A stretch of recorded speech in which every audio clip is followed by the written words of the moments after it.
Greetings from Great Barrington, Massachusetts. I'm Karen Christensen, talking to colleagues around the world about topics that I write about at Karen's Letter. We often talk about books. Sustainability is always a focus. I latched onto this saying, think globally, act locally, when I was very young, and it sums up what you'll find at this podcast about the way we live now. We're talking today with Professor Richard Higgott, who has extensive experience in international cultural relations and international diplomacy. I got to know Richard after coming across an article he'd co-authored, Strongman Leadership and the Limits of International Cooperation. I asked him and Taylene Reid to contribute a new chapter on the Strongman Problem to Berkshire's Women and Leadership in its second edition. We stayed in touch during the U.S. presidential campaign and now have a chance to talk about that and related issues as we move forward into the new year, a new era. I'm delighted to talk to you, Richard, and to see you. Our listeners won't be able to see you, but I'm actually able to see you in Budapest. It's great. In our communications of late, we were quite hopeful about the results of the U.S. presidential election in terms of women's role as leaders. But we come back, we come together to talk about the strongman problem, which seems more apt a phrase than ever. So you bring an international perspective to this. What might have what would be different in the world had Kamala Harris won on the 5th of November? That's an interesting question. And I think the way I will come at it is by saying what I think the impact of her losing has been. Mm-hmm. And what it has done is it's given impetus to this idea of strongman leaders. I first started writing about strongman leadership 3 or 4 years ago. And it was because I was interested in the decline of international institutional cooperation.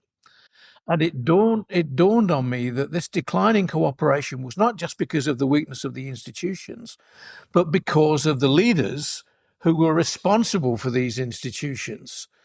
And the reason that we were not engaging in collective action problem solving was because these guys, these so-called strongmen leaders, were not interested in cooperative, multilateral cooperation. Mm-hmm. They were basically interested in bilateral, transactional, zero-sum cooperation. And this reflected what I would call their masculinist approach towards international cooperation. Had Trump not won, then Harris would have brought to the international agenda a different style, a different mode of leadership, more empathetic, more willing to listen, more willing to collaborate. The return of Donald Trump, who I originally referred to as a wannabe leader, now puts him, if you like, at the head of a pack of leaders, Xi Jinping, Putin, Orban, Mohammed bin Sultan, Erdogan in Turkey, all these people who have this, what I call strongman, narcissistic approach to leadership. And this is one of the things that you brought up very early in the chapter that you've so kindly wrote for us, the issue of what the impact of these leaders on all kinds of the work being done on major issues. Climate change, you listed war, climate change, pandemic, cyber-insecurity, terrorism, and the continuing growth of economic inequality. I mean, these are the big challenges that face the world as well as individual countries. And if a style of leadership has dramatic impact on our ability to face those, that's a problem for everyone. And that's what you were getting at, it seemed, in originally talking. Yeah. Yeah, I mean, the thing is, they're, for want of a better expression, they're what we might call transnational problems, as well as being existential problems. They cannot be solved individually. They can only be solved collectively. But the only way they can be solved collectively is if the people who are engaged in the decision-making processes are prepared to basically develop a system of governance built on multilateral, institutional, cooperative activity. But the problem we've got, and I'm afraid your man who's arriving back in office in February is the worst of the bunch. They're not interested in collective problem solving. They're only interested in their own bilateral transactional approaches to problem solving. And it's all seen in zero-sum terms. And the best example at the moment, of course, is the discussion that you're having in the US at the very moment about this issue of tariffs and trade. Now, for most of the post-World War II period, the global trading system was getting progressively more collective, more multilateral, more rule-governed. The last 5 or 6 years, I've seen the wheels fall off this.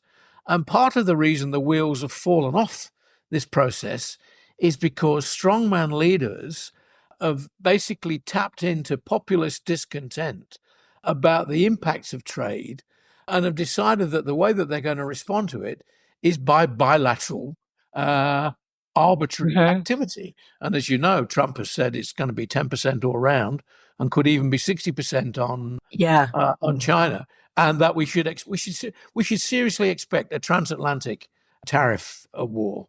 I think that's one element of it. The other areas that you talk about, climate, for example, this week, the Conference of the Parties has been taking place, the climate conference. It's been derailed by the role of individual, non-cooperative, and I have to say, men, basically. So the idea that we're going to advance collectively on our climate control agenda is not good. The prospects of it are not good. And when it comes to, well, you were just mentioning before we started recording that you're in Budapest right now. I'm very interested in the interactions between these strongmen. We and in how we define strongmen. All right, that we need to start with. But then I'd like to talk about the relationships between them, because when you say that it's going to be these it's all competition. We also see this buddy thing going on, and the shifting of the buddies. What is that going to mean? That's a good point. If we take your first question, how do we define them? Yeah. When I'm talking now, people write about authoritarian governments led by authoritarian leaders.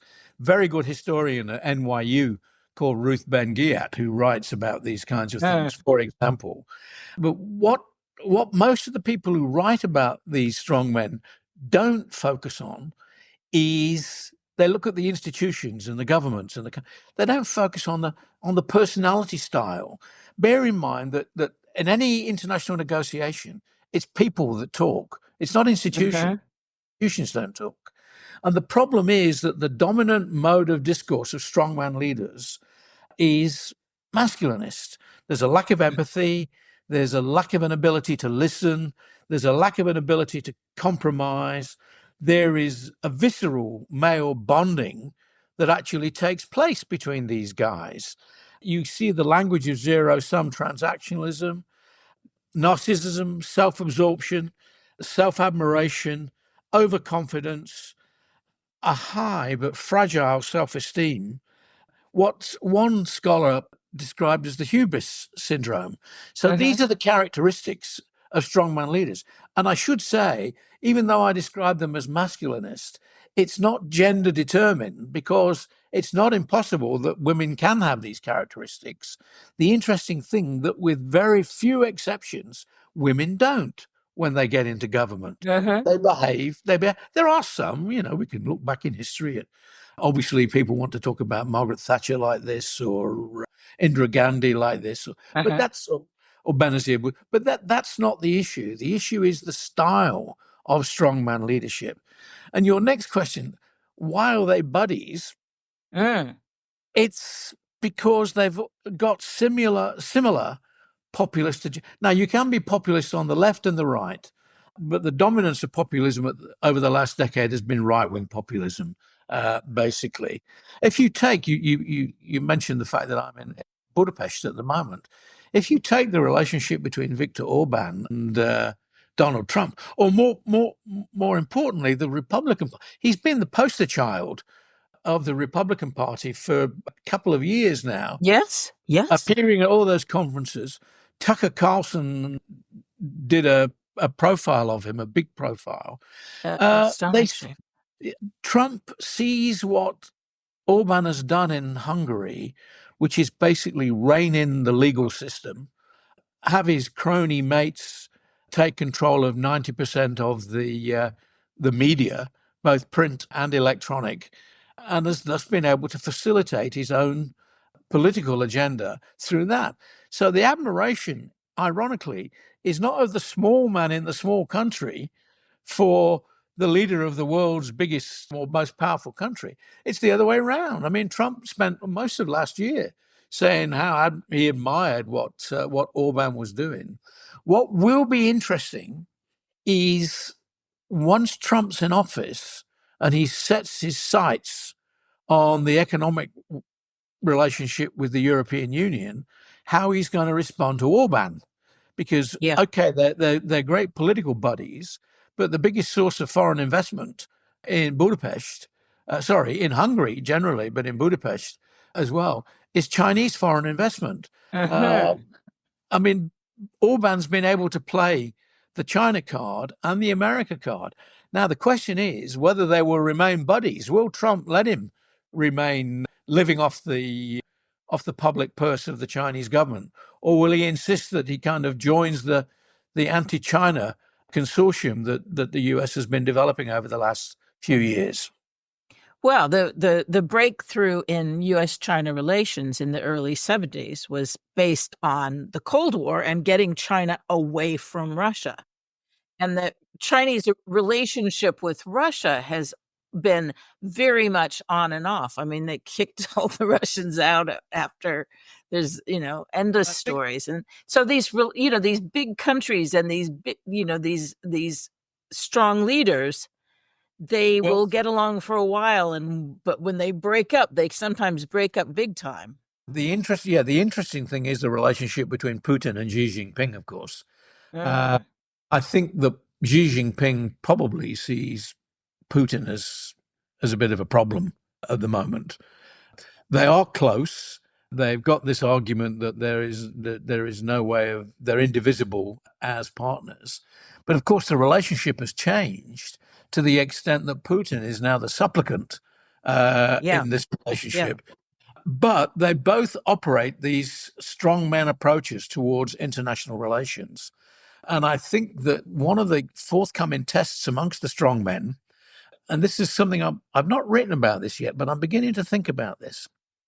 The last 6 months has seen a growing kind of love fest amongst what we call the BRICS: Brazil, Russia, India, China, South Africa, and the global South. And they've just had the BRICS summit in Kazan in Russia, and Putin played a big role in that. Now, I suspect that Xi Jinping knows that the BRICS are going nowhere if Putin still remains one of the major leaders of that. And the two potential strongman leaders of the BRICS in the next few years are Xi Jinping and Modi, the Indian.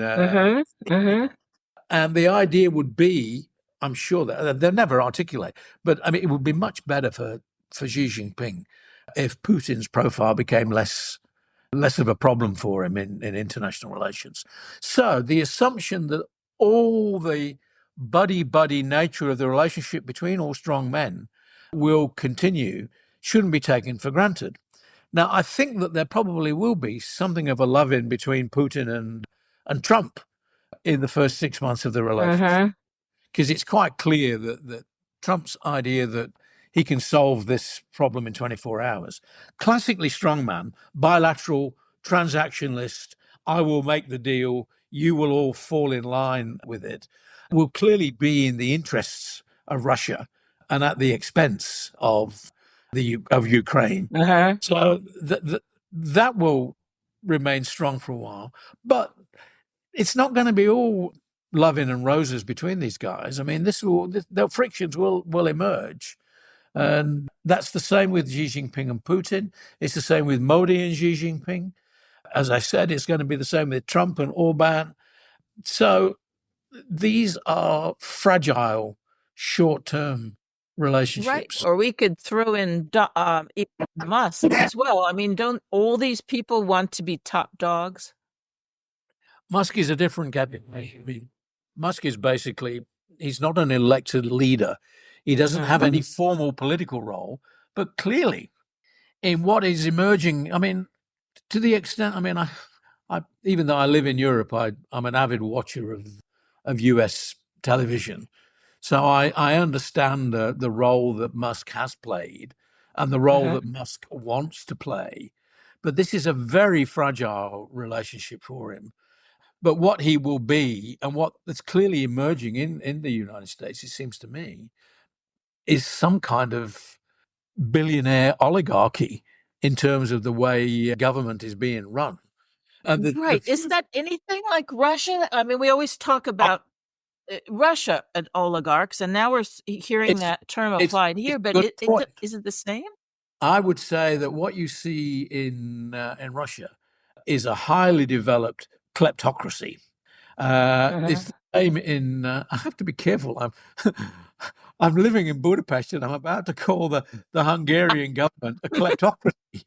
I was But just wondering about that, actually. but uh, the point here, less if you like, less polemically, is the relationship between money and government gets closer and closer all the time. It's always been close in the United States, but it's now unambiguously publicly close after the last. And I mean, Musk is the richest man in the world, so he's not an Yeah. insignificant player. But I wouldn't put him into the strongman leadership category because he's not a political figure in a formal institutional sense. And what makes strongmen leaders is that they sit within the institutional structure of politics, but they do not like to be contained or constrained by the institutional structure of politics. And what you're seeing in Trump's behavior at the moment is a concerted attempt to minimize any. I mean, everyone's always in the past said, well, the great thing about the American system is it's got its separation of powers and it's got the executive, the legislative, and the Supreme Court, and that there will always be these checks and balances. What strongmen leaders do is they undermine checks and balances, and that is why Orban is a poster child, because he's undermined all the checks and balances that exist in the Hungarian political system.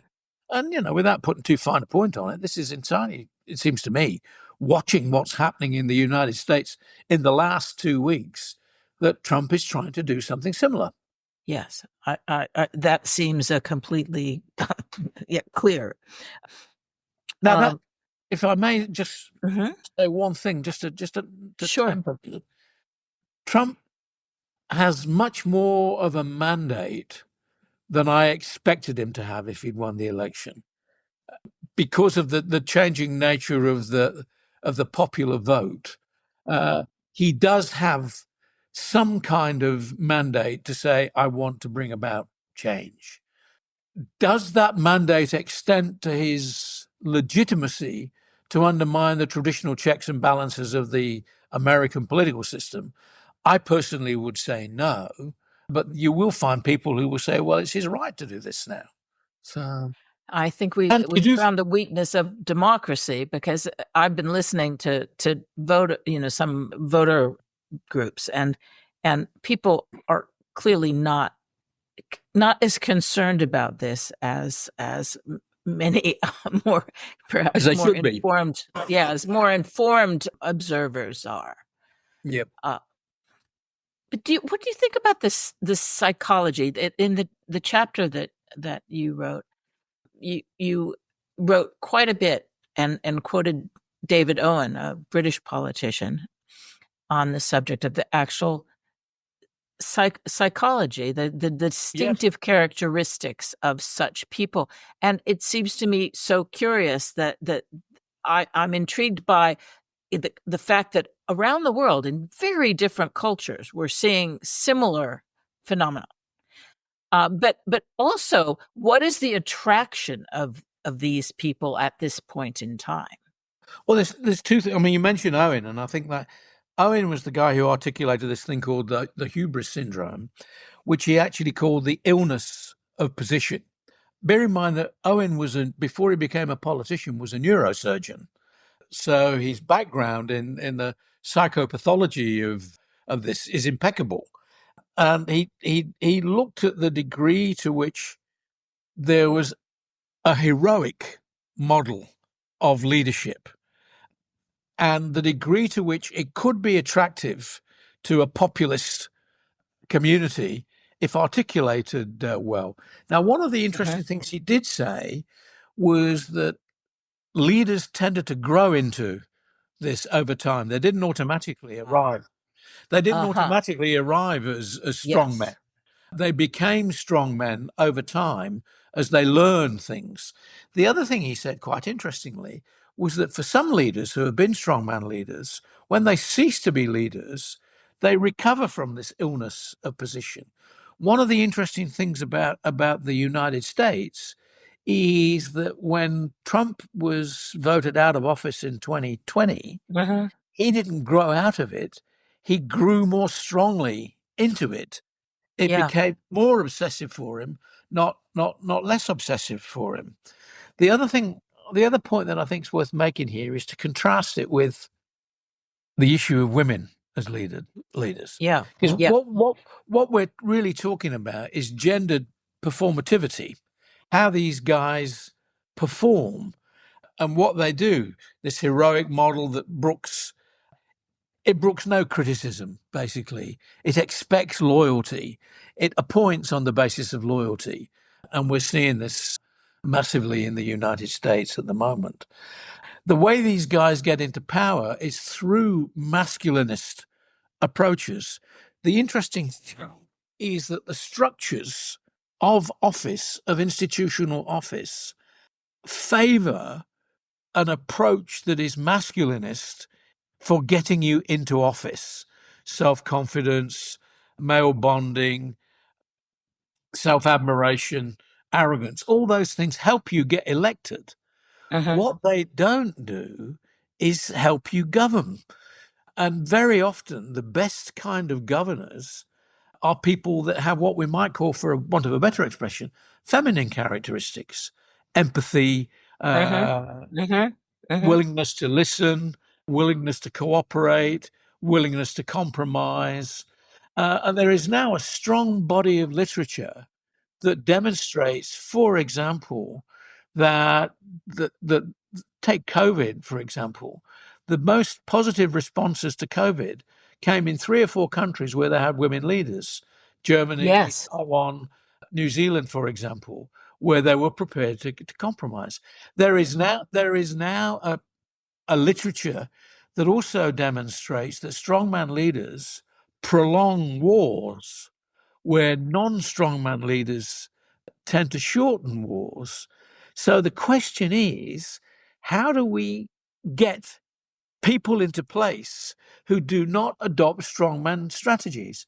Now, the problem is, it's not just a case of add women and stir, because as you know, it's extremely difficult to get women into institutional positions.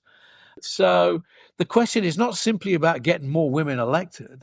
The question is changing the gendered nature of the performativity of leaders. So it's a twofold question. One of the things that I've seen brought up is Trump's abusive behavior toward women actually, for some people, for voters, a sign of his being a strong man whom they can, as he kept saying, you won't have to be afraid anymore. It's bizarre. The paradox of that is it's hard to grasp. And yet it seems to be the case that But the strength that means abusing, taking advantage of women is also strength in general. yep, that's true. And it's not just Trump, by the way. Putin, for example, is virulently anti-woman. Legislation has been introduced on a whole range of things, not just LGBT issues, but some feminist groups, for example, have been labeled as terrorist organizations. Um, it's not just there. It's in India, for example. It's an issue in Hungary. It's an issue. Orban's introduced very regressive legislation against women. And if you look at, you take, for example, an establishment journal in the United States, like Foreign Affairs, the Journal of the on Foreign Relations, it's produced over the last 5 or 6 years, maybe a dozen articles, excellent articles, that demonstrate the way in which political processes are turning against incorporating women into the political process, particularly in the foreign policy process. I can send you some interesting stuff. Yeah, I would be very interested. Yeah. Yeah. And the only place where there has really been an attempt to address this issue has been in the Nordic countries. Sweden has generated what it called a feminist foreign policy. Yeah. And I mean, can you imagine that in the second age of Trump in the United States? I think not, is the answer. I've been struck by the fear mongering of and the success of it by the Trump campaign. I sort of, immigrants, everything's terrifying, and you need a strong man to protect you from all the dangers of wokeness and immigrants in particular. And I thought this was a bit of a myth until I talked to some people I know in the South, and they'd obviously fallen for it hook, line, and sinker that Look, crime was on the rise, the dangers are out there. Now, how can women who seek leadership, do they need to adopt that? Are they going to have to counter by saying, I'm even stronger, I'm even tougher on this imagined crime wave? Well, I'm no expert on American politics, but the one thing that I picked up from my reading over the last couple of weeks is that the trend in the popular vote, it wasn't just little pots, it was an overall national trend that's bought some of the argument. And one element of the argument that they bought was that Kamala Harris was too woke for most people, to use that terrible expression. I don't like it. Yeah, I agree. And there was basically a gendered response against wokeism.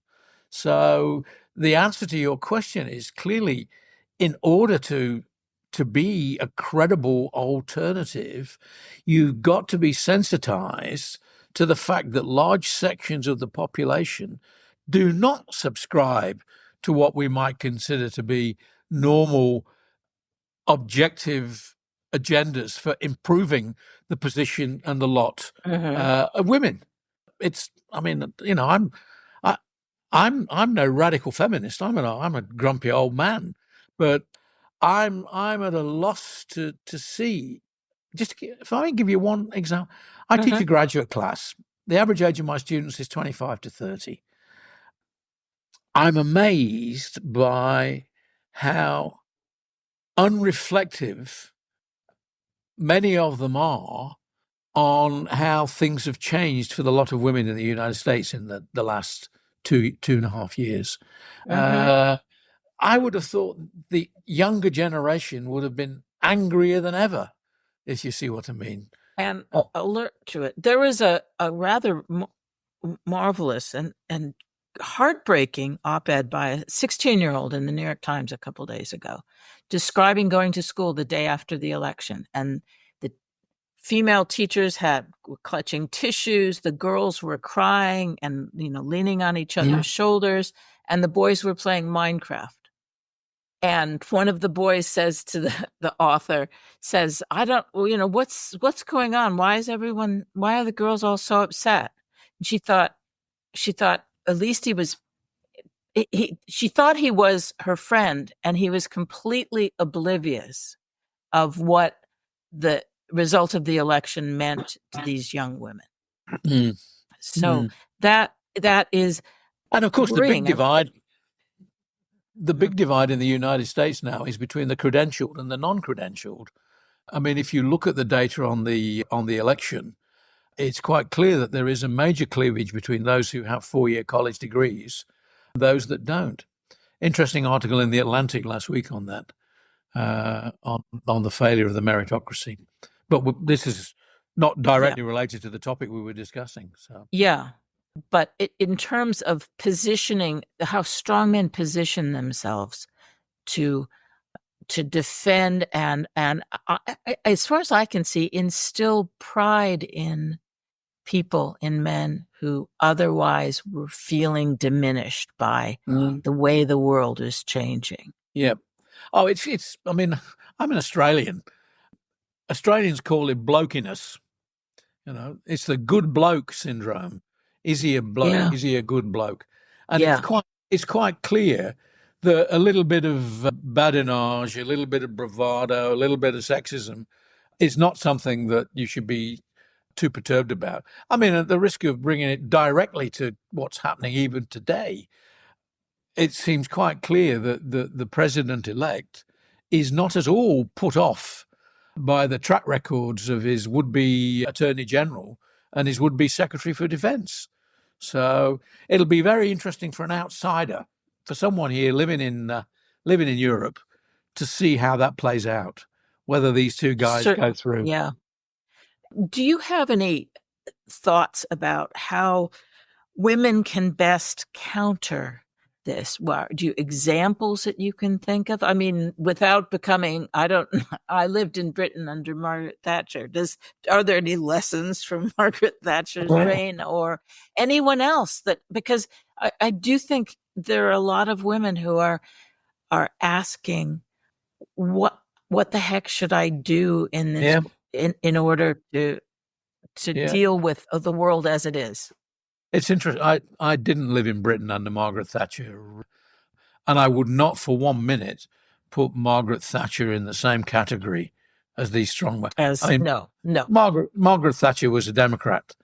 She was a hard case, but she was a Democrat when it all boiled down. If I think about, I've lived half my life in Europe and half my life in Australia, with a few years in the United States in between. If I think about a country like Australia, if I think about the Nordics, I think that those countries that have had strong social democratic traditions, even though they're now being challenged, for example, in Denmark, the social democratic tradition is now being challenged. But what happened in those countries is that women did become sufficiently embedded in the political process for them basically. No one questions their legitimacy. No one says that maybe they shouldn't have the vote, as I think it was McEntee said recently in the US. Whether he meant it or not, I don't know. And in some places, there are attempts to ensure representation by greater institutionalization of, for example, I used to run the graduate program for the Australian Foreign Service. This is over 30 years ago now. But in the period that I was running that graduate program, everyone who became an Australian diplomat came through this program at the Australian National University. The profile of people who joined the Foreign Service changed dramatically. And now you would never get a system where there were at least 50% women and maybe not more involved in this process. And it wasn't DEI, the idea that diversity, equity, and inclusion is killing the United States. That is one of the biggest tragedies that I see. Yeah. And in many parts of the world, DEI is not seen as a bad thing. It's seen as a good thing. So certainly, I mean, where we live in Florence, DEI is not challenged in the way that, and that's in Giorgio Meloni's Italy. DEI is not challenged in a way that it is in the United States. Is the term used? Is the term DEI used? In some places, yes. In other places, not. It depends. You will find that universities will advertise for DEI officers, Uh-huh. but a lot of private corporations won't. They'll use different Uh-huh. terminology, but nevertheless, they're Mm-hmm. serious. They're serious about it. Mm-hmm. Mm-hmm. Um, I Well, don't. I can't. I can't. If I could solve America's problems, I'd love to, but I can't. And at the risk of being a total pessimist, I think it's going to get worse before it gets better in the United States. So I keep thinking that 4 years is a long time, but I two, hope that we're two. I that think. would be. I think he'll be decimated in the midterms. I hope so. I hope that we're smart enough. This is why I wanted to talk to you and to continue talking about what it means, what the role, the role and the rise of strongmen means, because countering that is so very important. And it looks like we need some Well, new understanding. Hmm. one of the other things that should probably be said, which is a bit unfortunate, is that there will be a demonstration effect, I think, from Trump's victory in these elections. And there are other countries in Europe that have elections coming up and where the prospect of further populist success at the elections is on the cards. So there Yeah. could be more rather than less strongman leaders and in the next few and years. and sometimes it's funny, we said when Trump comforted ourselves actually when Trump was elected the first time, saying, well, we'll see how bad people will see how bad it can be, Yeah. and we Yeah. really did. I thought see how bad it could be, Well, I thought you but had. yeah, but clearly not. And the fear mongering and then saying, then that gives the strong man the ability to say, I will protect you and I will protect you from these threats. Some are real. I mean, climate change there are real threats in the world. And then there's the Oh, manufactured threats that are well, more there are powerful. existential threats that if we don't deal with them Yes. are going to lead to gross disorder. I mean, the most immediate threat from the incoming Trump government is the prospect of a trade war, increased tariffs all round, the impact that has on inflation. Because as one of the fabulous things I heard in the week after Trump was elected, what word was Googled more than any other word? I don't Tariff. know. Tariff. So what? People So saying, what? How could what's a tariff? exactly? So people who had voted for him had thought, "Oh, I'll find out what a tariff is now." And if they begin to understand that the tariff raises prices internally rather than affecting the external exporter, and that it's going to affect them at the store, then I think that will be a big issue. Yes, I think it'll be dramatic. I was thinking about tariffs and duties because so many Americans have no connection with the outside world, where if they probably never received a package that they had to fill out or sent a package where they had to fill Yeah, out a customs form, right? You get, you know, at various times sending things abroad, people said, I think you had when I sent you a book in Italy. yeah, You yeah, got yeah, some demand for payment, yeah, and sometimes, certain things, clothing yeah. that comes from somewhere. But Americans tend to be sheltered from that kind of thing, and they may Mm. be sheltered no more when they see Well, that's right. when I mean, they see this. the reason I'm always nice to Americans in Europe, even though they can be pretty irritating at times, is because they're the ones with passports. They're the ones that have actually decided that they want to see what's happening in the rest of the world and they want to understand. You know as well as I do that most people in the United States, foreign policy is not an issue for them unless it's going to cost them money. Relations between nations is not an issue for most people. Now, I think because it is such a big, such a developed, such an opulent country, it explains why a lot of people are not interested in going outside, whereas Europeans and Australians and Japanese and Chinese Yeah, are great, Australians, yeah, always on the move. great travelers. And Yeah. so, to the extent that these policies may well impinge on them, they may well have a positive effect. Fingers crossed. We will. Yeah, there's certainly a lot that is yet unknown. We'll see how the Senate behaves. But I do see the challenges for the politicians who are, who want to see something better than this are considerable. And rather than being helped as they would have been by a success, if Kamala Harris had been elected, it wouldn't have solved everything, but it would have been such a different trajectory. Yeah, but what's clear to me now, looking at you, I mean, and this is what I would call pub talk rather than anything serious or scholarly. It's quite clear that the system needs fixing on both sides of the equation in the United States at the moment. Yeah. In retrospect, the Democrats didn't play it well. We didn't know at the time, but we've learned pretty quickly since then. So. Yeah, lessons learned and lessons to be learned. You should probably, Karen, you should probably edit the last 5 minutes of my ramblings about the United States. I mean, I've lived in the US and I love the US. I lived in Boston for a couple of years. I love the US, but it's got everything. No, I think we can. It's got the best in the world and the worst in the world. Yes. No, I think ending with a little bit of pub talk was just fine. And I am very, very happy to have had a chance to meet you No, it's good. And I'm presuming I'm going to see you in March. Is that the plan? Yeah. That's the plan. Yeah. That's the plan. So thank you very much. And let's stay in touch in the meantime. Can you send me a link to this when it's... I will do.